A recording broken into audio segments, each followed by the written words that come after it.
girls, and welcome to another episode of the Hey Girl podcast. I'm one of your hosts, Bethany Needham, and today I get to introduce you to Mikella Van Dyke. Mikella and I met years ago when she was just a little girl coming to day camp, and I was 16 and a day camp counselor for the first time. And even years ago, way back when, I just loved her. I loved her heart.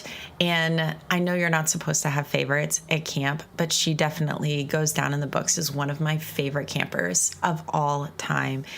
And girls, her story from being a missionary's kid in Thailand to living in New York City to now settled down in Rindge, New Hampshire with her husband and her 2 kids. I just know that this story is going to speak to hearts and encourage women out there. I was so blessed to drive out and spend time with her and catch up. It's been years since we've seen one another. It was such a sweet reunion. And even though I felt probably way older than I even am, sitting there thinking about her as a wife and a mom after being her counselor when she was just a little girl, honestly, like younger than my daughter right now. Okay, I don't want to think about this any further. Just keeps making me feel older.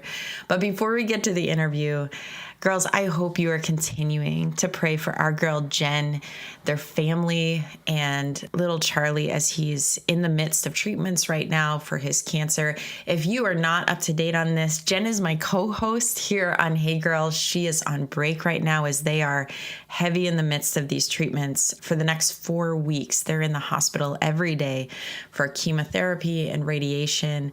And I just want to encourage you just to continue to pray for their family, for Jenn, for her husband, Ben, for Charlie, and then for Sadie and Owen, their other 2 children.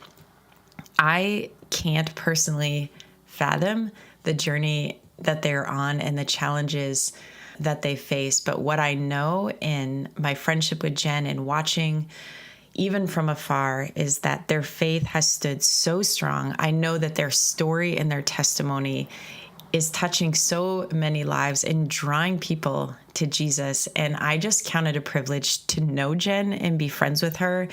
But I know that prayer is something that Jenn would say if she was here. Not one prayer is wasted on them during this time. And so even this moment, maybe you pause the podcast and say a special prayer for Charlie and for Jenn and for the doctors, for wisdom for them, and just everything that goes into these treatments. And again, in our show notes, there are links. You can follow Jenn on Facebook, follow the Facebook page, Pray for Sir Charles for updates.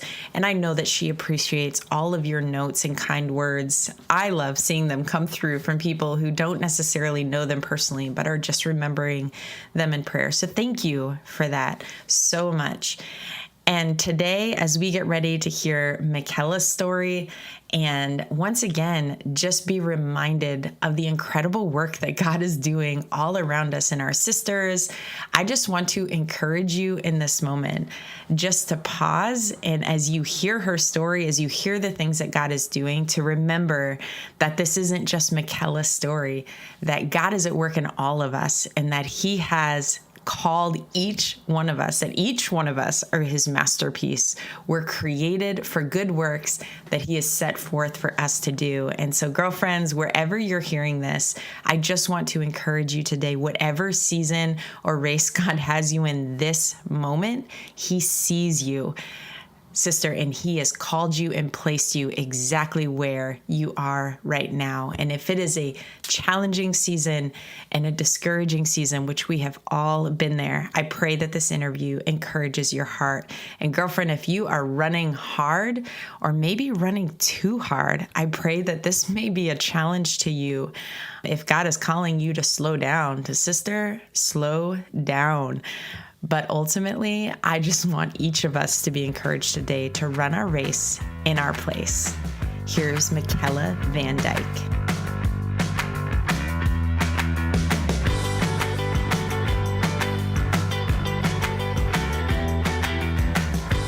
Okay, ladies, I'm here with my dear friend. I almost said dear old friend, but you're not old. I'm old. But I've known you for a lot of years, Mikella Van Dyke. Do you want to say hello? Hi. And so, Mikella, our connection goes all the way back to when you were like 11 or 12 years old. I was a very young day camp counselor. I think I was dating my now husband, maybe even the year I met him. I don't know. So it goes a little bit back. And you were just the sweetest day camper. And I remember loving you so much. I remember actually your name, Mikella, was one of, did I ever tell you this was one of my girls' names? And people would Mercy, be like, right? yeah. I think I remember you telling me that. And they're like, why Mikella? And I'm like, well, I knew this girl and she was so sweet and I always loved her name.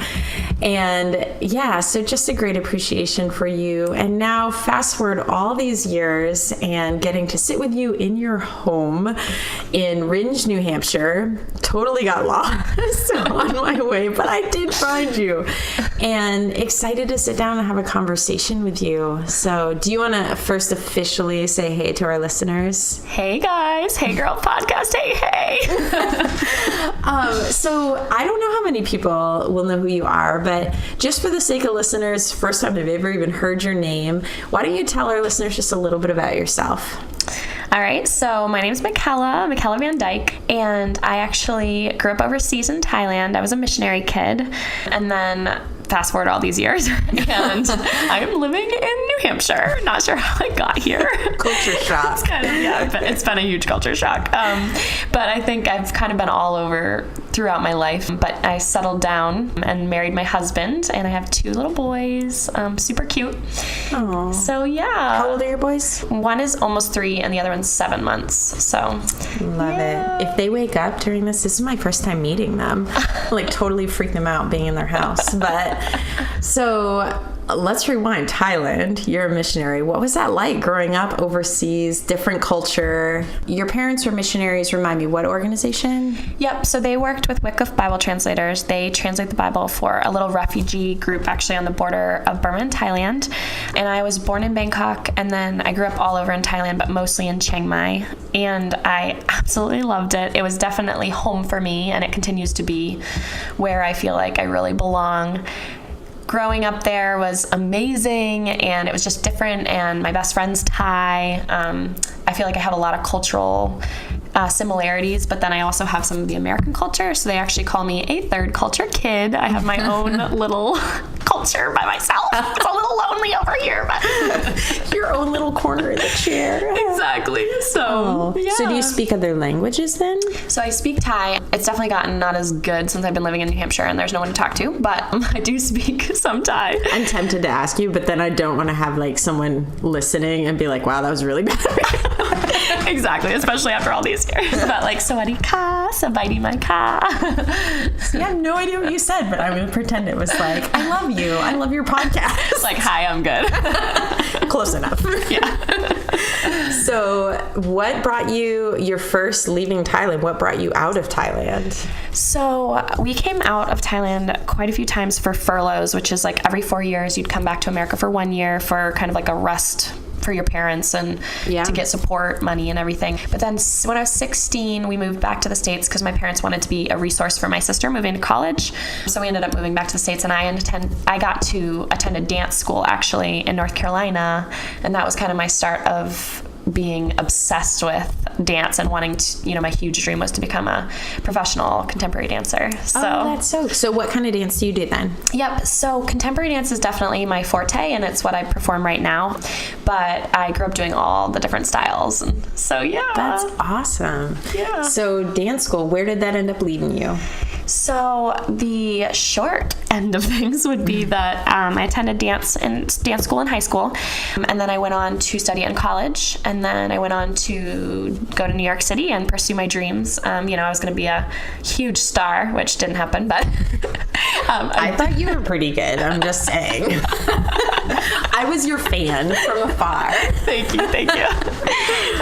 So the short end of that would be that I am actually still dancing with a company in Boston, which has been my dream literally dream come true. And I got to dance with some companies in New York, and then I still continue to dance I own a dance studio locally and work with kids and teach them. I love that. Yeah. That's so cool. So where does the husband fall in all of this? He's just my support. He's a fan club. No, I'm just kidding. As he should be. So he's a busy guy too. We're both very busy. And I think that's actually why we thrive so well together, is that I have a lot going on and he has a lot going on. So where did you meet him? Let's start there. Okay. Yeah. So this is a crazy story, ladies. But I was younger and we came back from Thailand and we stayed with my grandparents. And while we were staying with my grandparents, we did a year of schooling, and my sister was in first grade. I met my husband's sister in first grade. So I ended up meeting his younger sister. We were toddlers, and we started pen paling back and forth from Thailand. So his sister and I were friends since forever. That's awesome. Yeah. And then later, fast forward like a million years, I went to college. I was getting into the college scene. There were so many cute guys, and I would come back to New Hampshire to stay with my grandparents because my parents were still in Thailand. And I would stay with them, and I would meet up with his sister. So I met up for lunch one day in the little dinky restaurant here in town called Pizza Haven. The only restaurant. Actually, yes. Thank you. Now you can all imagine where I live. In the hills. So we met at the restaurant, and he was actually there that day. And so he started talking to me, and his sister was like, "You should date him. He doesn't usually talk to my friends." For that long. And I was like, I'm actually not interested. I mean, at that time there was this cute guy at college and everything. And yeah. And how much? He was older than you. Yeah, then. 10 years older. Okay. So yeah. He was ancient in my book. I was 19 and he was 20. So he was like in a totally different season of life too. Yes. Okay. I'm with you on this. So actually when he started dating me, he had to come, he still talks about the most embarrassing times of his life where sleeping in my dorm room. Oh no. It was a Christian college. You weren't supposed to do that, but he would sleep in the hall and stuff and anyways. And he would come stay in the dorm room, and he would be in the living room, and my college girlfriends would be coming in in the middle of the night from different places they were and stuff, standing on him. It's so he was like, I was 29. That's so embarrassing. So he really liked you. Yeah, it's and he very still talks committed. About how he's like, I don't like to talk about it. It's so embarrassing. And you just told 3,000 listeners. Exactly. Sorry, Jamie. So be gracious to him. This is funny. So you met, so you started dating, obviously. Yeah. What changed your mind? How did you go from seeing him, talking to him in the restaurant, being I don't know, to, okay, I'll give him a shot? So actually it's our whole dating story is so cool. It's so God ordained. But the one thing that happened that was so interesting was my dad, I was at Christmas break and I was telling him about all these college guys and how cute they were. And he was like, is there any older guys? He's like, I think you're very mature for your age. And I was like, Dad, So anyways, the next day, Jamie ended up writing me. And he's like, and actually the day before, my dad had said something oh, didn't you run into Jamie Van Dyke? And that was so random and so many months ago. And then he wrote me the next day. So I was like, wrote you a letter, wrote you? Wrote me on Facebook. Oh, okay. Silly me. I forgot how old I was. I was in Thailand and he Facebooked me. So I want you to know that I just aged inside. He wrote me a snail mail and I received it, and I wrote snail mail back, and 5 months later we were able to reunite. Stop. You're describing my dating relationship as though it's ancient. Okay, fine. So he Facebooked you. Yes. I was going to give him a lot of credit for snail mail, but... And he just asked, he kind of said I knew your parents were missionaries. I have some questions about missions and all that. And I read the letter and I was like, he likes me. Okay, did he really, or were you reading into it? I'm going with he likes you, but... He really did, but I was just like, why would he just reach out and ask about missions? Come on. He was using your parents to get to you. Exactly. He's a very smart man that you've married. So you start dating, or? Yeah, so crazy enough, the one thing that I realized right away was I had written a list, and I think a lot of Christian women do this, but just a list that I was had given to the Lord, and I said, these are all the qualities I want in a guy, and he was just checking off every single one, even down to, I actually had written on that list, I want someone that has known me from my past, which was weird, because I wrote that because I felt so lonely having a past that was so different than everybody else's. Yeah. So I wanted someone that had known kind of of my upbringing and all that kind of stuff. And so even that was checked off the list, because weirdly enough, I had grown up with him in a weird kind of sense of pen pals with his sister. Yeah, his sister. Crazy. So, I mean, everything was checked off except for play guitar. And yeah, he can't even sing or play guitar or anything. He could learn guitar. Just so he could be 100 on the list. How committed are you, babe? Yeah, exactly. So, but actually the crazy story, and he'll talk about this openly, was that we got together and, we were 100% in it, but he had lost someone, a girlfriend back in the day, to cancer, and she had died. Oh. And he had never really recovered with the Lord with that. And so he was kind of floating spiritually. And I had prayed for a number of things, and just take note, if you pray for a number of things with the Lord, he will make it happen, but sometimes not in the way you want it to happen. So that's a good word. So I prayed for a number of things I wanted his heart to change with, and one of them was, spiritually. One of them was like the way he treated his family, and just a couple different things that I had seen in his life. And what ended up happening was he ended up cheating on me when we were dating, and I ended up finding out, and I totally was like, absolutely not. We're not dating anymore. I'm completely done with you. And he, at that moment, had realized that he just hadn't worked through a lot of his past and had been floating spiritually and kind of all these things. Fast forward like 7 months later, I was absolutely still saying, I am not getting back together with you. I had totally broken up with him. I had no interest. I had a lot of anger with the Lord because I had felt like God had been leading me to this guy. He was definitely the one. He confirmed it. And then he cheated on me, and I was like, absolutely not. So I broke up with him, and God literally took him, just changed his whole everything about him. Wow. I mean, it was amazing. Like, I remember he grew out this big beard, and just he would just spend all day in the Lord, and he would just cry out to the Lord because he had realized that I was the one he wanted to marry, and he had messed up. So he spent months actually just digging in the Word, just going through all his relationships with his mom and his family, and just resurrecting those, and like asking for forgiveness. And God like spoke to him in every facet that I had prayed about. Wow. But so I was so mad that God had to use that, but that's how he used it.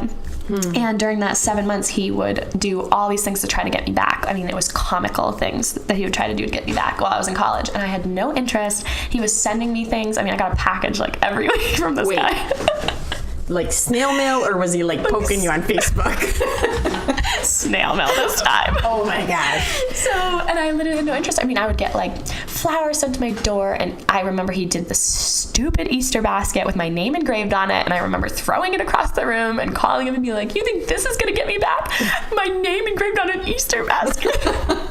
Just all these things. That is super random. I mean, he did so many things. Like, I went to my favorite coffee shop, and he had told them like $100 on a gift card for me. So I got there and I was about to pay, and the guy's like, I have $100 for you from Jamie Van Dyke. And I was like, no thanks. Oh wait, yeah, I could take other guys on dates with this. I mean, I was so mad.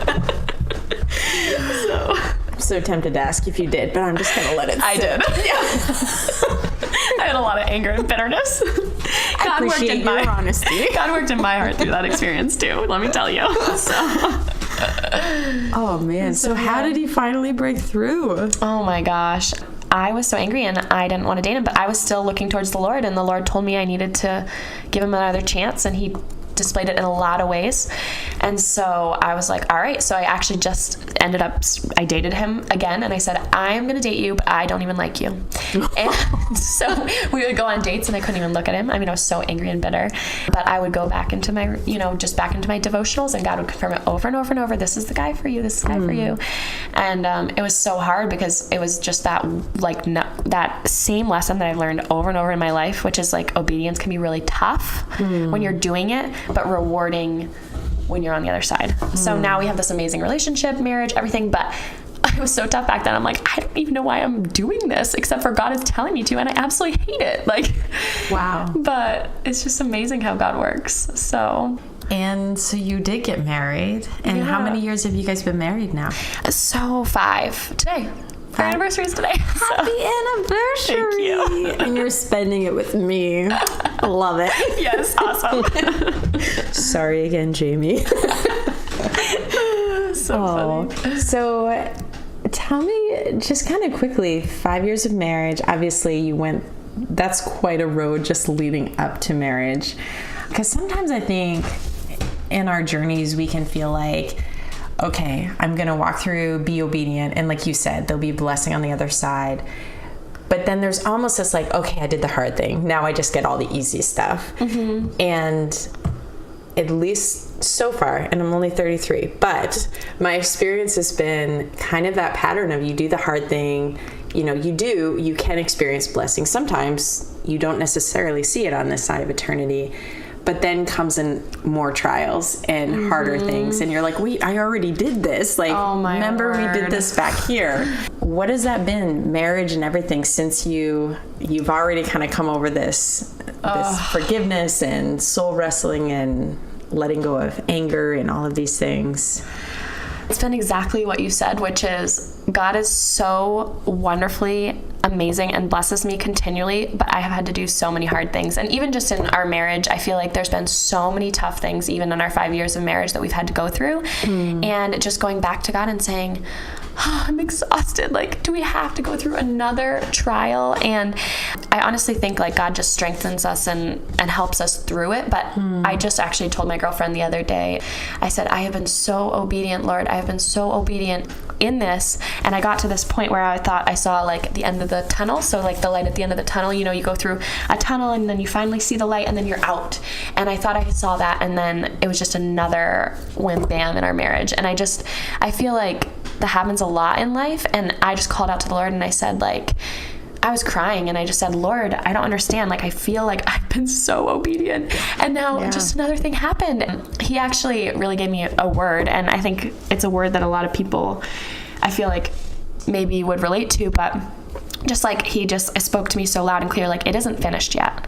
I think that can speak to our life here on earth. Like, continue to watch the story unfold, Mikella. It always looks so hard, like when you're going through it, but then you see the reason why. And I've prayed a lot in my life for a lot of different things that I've gone through, like just bouts of depression or just different things like that.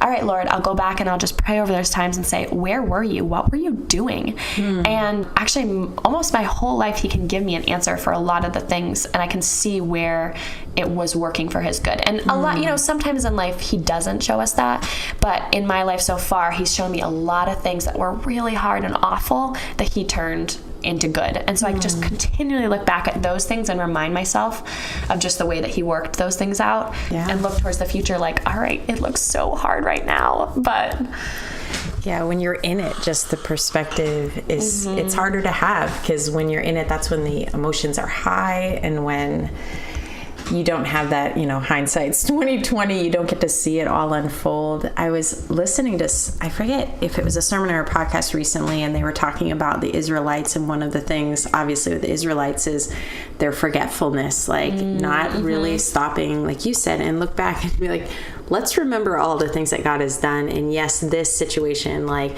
the Red Sea, the wilderness, all of these things may seem huge and impossible, but God's already done impossible things. Like, he's proven himself faithful.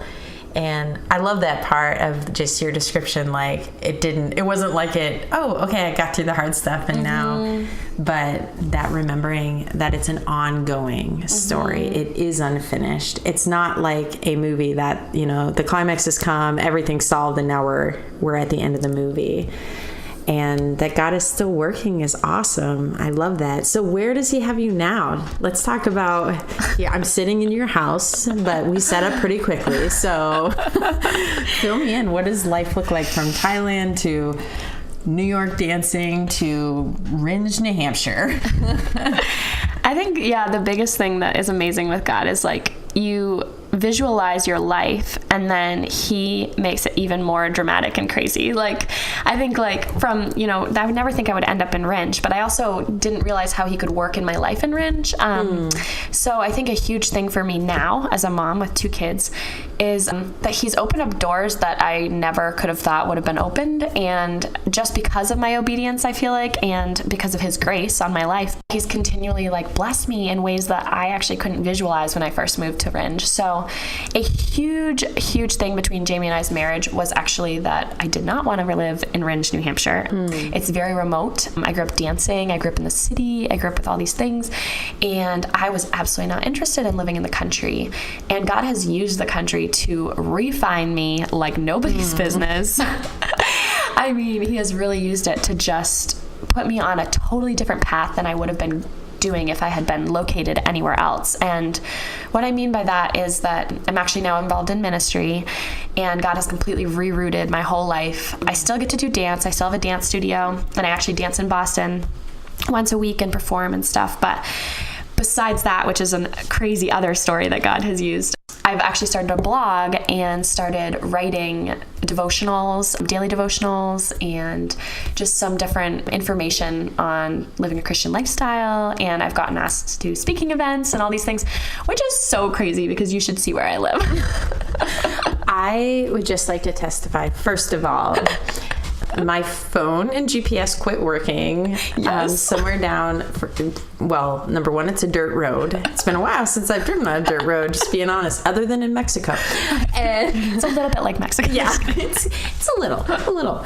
And I'm driving down, and there's no like house numbers. And one of your houses, by the way, has like their house number, but a different road. It's not the road they live on. I'm like, they renamed their own road. Like, that's not. So I was so confused. So yes, you're out here remotely, but I also have this really cool perspective. I don't live near you. I live in Westboro.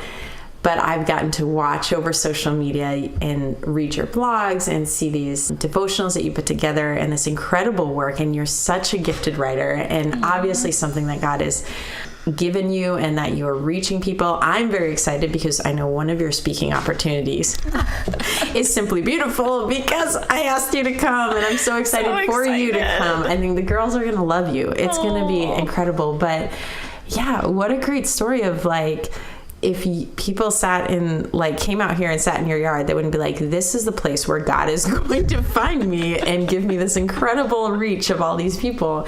And yet he has, and here you are. I just think that's awesome. Oh my goodness. It's honestly such a testament to how great God is. Because when I moved here, I literally visualized every opportunity, everything. I was told my mom, I listed everything. I'm like, how in the world am I going to do anything? I can't even drive anywhere. Like God, like I'm trapped. I literally was like, Rapunzel, what am I going to do? Like, you kind of have a little tower going on here. You're like above 4 garages, your husband's business. You could throw down your long hair. Exactly. But I wasn't going anywhere, And I think I really felt like, I had to hit my end all. I was like washed up, stay-at-home mom with 2 kids that was in the country with, I always joke, my chickens and hens. I don't have any chickens, but chickens, bears, and I don't know. You should get chickens. Really complete I've told my friends, because now I have like all these friends that all have chickens. I'm like, I really need to get chickens and a garden so I can fit in with you guys. They all laugh at me. First of all, I imagine all of the women listening to this that are in similar places where that season of you almost feel invisible, like, God, how am I going to be able to do this great thing that you've called me to do, to use my gifts when you've put me in this place that's, you said it, like, feels trapped, like almost like on an island. How's anyone going to get to me, and how am I going to get to anyone? And I just love that story for other women to hear, like, that where you're at is no mistake, and that God is going to do what God is going to do, and that he's not hindered by bears or chickens or dirt roads, and he doesn't need a GPS to find you. Amen. I love it. I think what you said earlier is just a really powerful word I don't want women to miss, which is, I do honestly believe so much of this is a response to your obedience, because you walked in obedience with God to a place that you didn't understand why he was calling you here. From the very beginning, you didn't understand the whole scenario with Jamie, and then, okay, I'm still going to marry him, and then, okay, we're moving to Rindge, like, what is going on? But regardless of you not understanding, probably having more questions than you did answers, you kept moving forward, and you kept choosing to obey. And I love your talking about crying out to God, just going back to God with it. And I just think it's such a beautiful picture for us all to remember of, it's really about our obedience, whether we understand why God is leading. And I love that. And I love how your life and your story reflect that testimony. So you got little kids, you do live in Rindge. Yes, you're doing the devos, you're dancing, all of these wonderful things. in this season of life, which I'm sure is very full, what does it look like for you to continue to cry out to God, to continue to feed your own soul? It's funny because I was actually asking God this question yesterday, only because I have a lot of friends in this season too, and we all get discouraged, and it's like, all right, Lord, how are you going to work in my life when I have little kids and I'm exhausted and I'm waking up in the middle of the night and all these different things?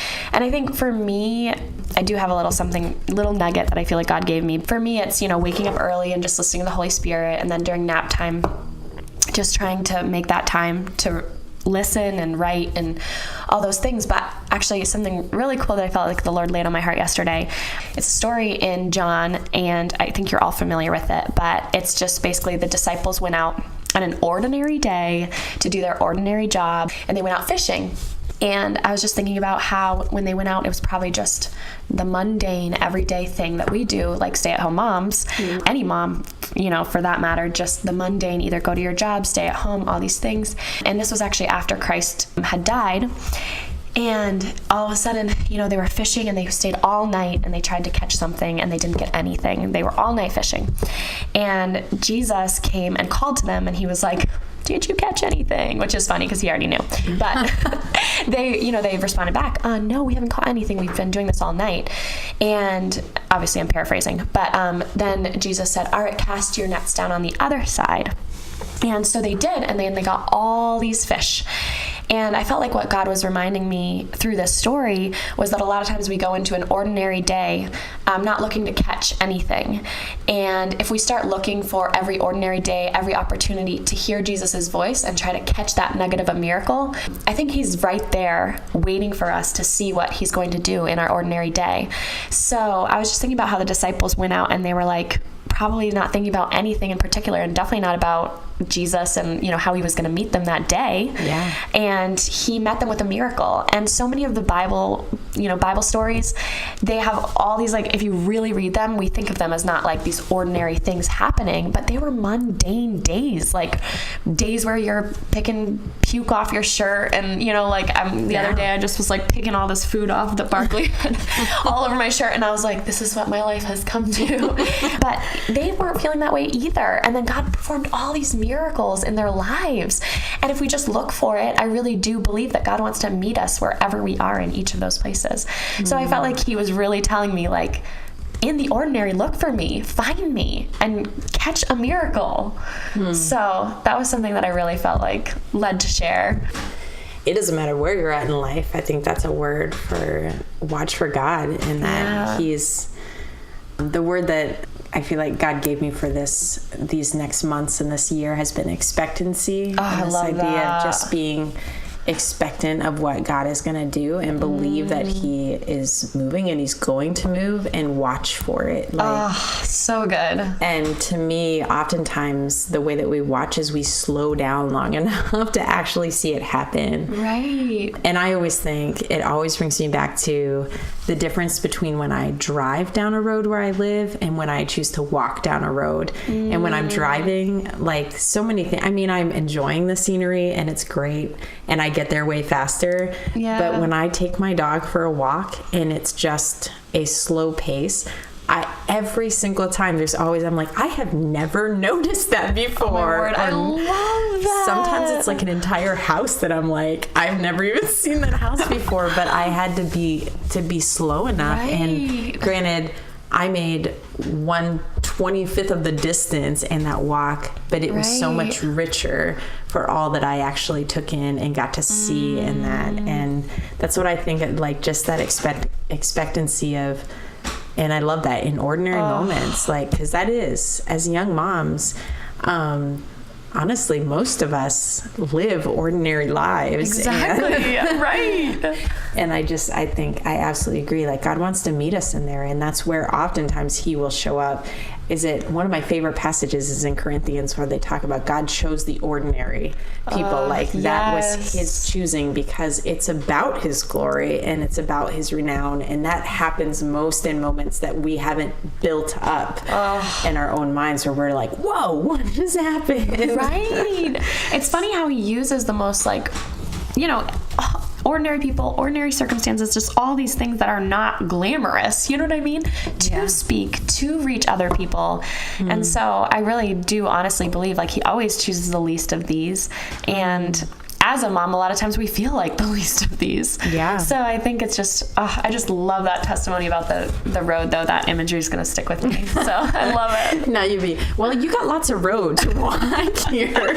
I totally think of it because even Jamie or whatever, he'll always notice something new. And I'm like, you have lived on this road all your life and you're still picking up new things. Yes. I like rag on him about it, but it's actually pretty awesome because he's really diligently looking, which is how we should be looking for Christ in our days. Absolutely. I feel like we should mic drop and just walk away. That's a wrap. Obviously you're dancing, so like taking care of yourself, being in the Word, all of these things. I'm curious in this season, with all of these things that are going on and writing devotionals, what does it look like, or are there things in your life that you're not doing? We talk to women a lot. Like sometimes we look at other women and we're like, they just do everything and they do it so well. And the Instagram feed doesn't always include these are the things that are either not getting done or I'm choosing not to do right now. Like, right. I could, but I can't do everything. What are those things for you in this season? I don't even want to admit it, but currently I can't even fit in a workout. So I think for me, like I've always tried to stay so active. And I mean, recently just with how many demands I have currently on my life and my time, I have been, fitting in an ab workout for 5 minutes here and there, like rushed while I'm holding my baby. I mean, it really hasn't been anything. So I think that, and then even eating anything besides juice and smoothies because I can't get to it. So I'm on a liquid diet over here. When I didn't plan. Exactly. I'm like, I better drink that because I don't have enough time to eat it. So, I love that because I feel like there's probably women that are like, amen, sister, and like, this is where I am right now. But that's so real. It's reality of life is we don't all have it all together. And there are things, yes, we're all doing something well. And that's also, hey girl, is to celebrate that. Like, what is it? How are you running your race? But then there's also those things that like, no, we're not doing it all. We just can't. We are not Superman, nor are we Jesus. So, exactly. Fair enough. There's always something that has to go. Yes. Well, I have one more question for you. Yeah. If you're up for it. Yeah. And the question is, Mikella, what is the most superficial thing about you? Oh, this is a bad question. Because I love everything superficial. I mean, like, I love to draw in my eyebrows. I love fake eyelashes. I don't have them on, but I love a good spray tan. I love all of this. Oh my word. Honestly, it's because I think you feel so yucky. I mean, I'm just speaking for myself, guys. As a stay-at-home mom, like, I can't get in the shower, so I have to use my little spray, like the dry hair spray, so I don't look dry greasy. Shampoo. Gotcha. So like a spray tan or fake eyelashes or any of those things make me feel better because then I don't have to do anything. I just wake up. So yeah, I would say quite a few things that I like to do. I love that. I feel like you would fit into my girlfriend group quite well. You're so sweet. We'll all be shallow together. Well, gosh, it's your anniversary. You made time for us today. Aww. Thank you so much for being willing to come on and share your story. And I hope our listeners get to know more about you. And I just feel like everything you shared, I loved you, but I know they're going to love you. Aww. But I just really sense it's going to be such a blessing for them. So thank you. Thank you so much. Okay, girls, that was Mikella. Did you not just love her? I cannot even tell you how much my heart was just overflowing with joy, pulling away from her house and just remembering all the way back to the little girl Mikella, and just now seeing more of this journey that God has brought her on, the work that he's done in her life, and sitting across from her at her dining room table and just listening to her talk and hearing just the richness in her faith and her relationship with Jesus. And she's so young. I felt like it was just one of those moments, and maybe you've had these with someone. It's been years since I've been around her, but it just felt comfortable, as though we just had been together all these years as friends. And I am so excited to see what God has in store for her.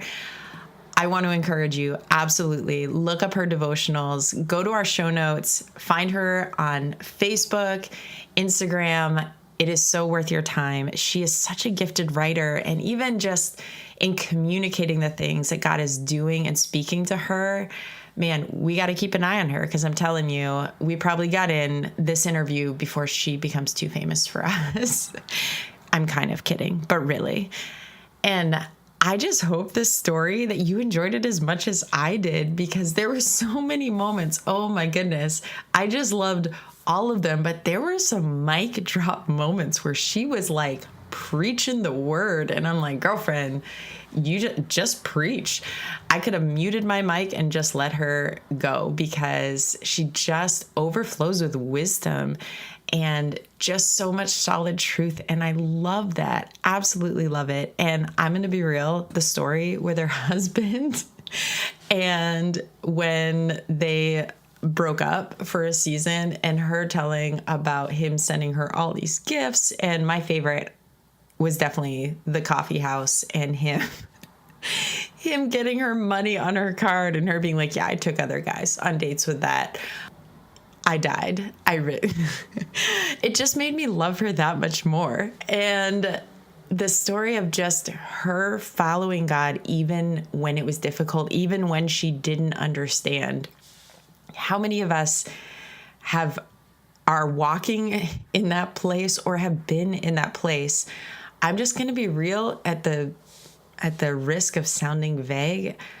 I am there in this place of God speaking and me not having all of the answers or totally understanding, but knowing that God is calling me into obedience. And that is a tough place to be. And her description of, man, calling her back to be with Jamie, and just that her emotions were not there. I loved her being like, I'm going to date you, but I don't like you.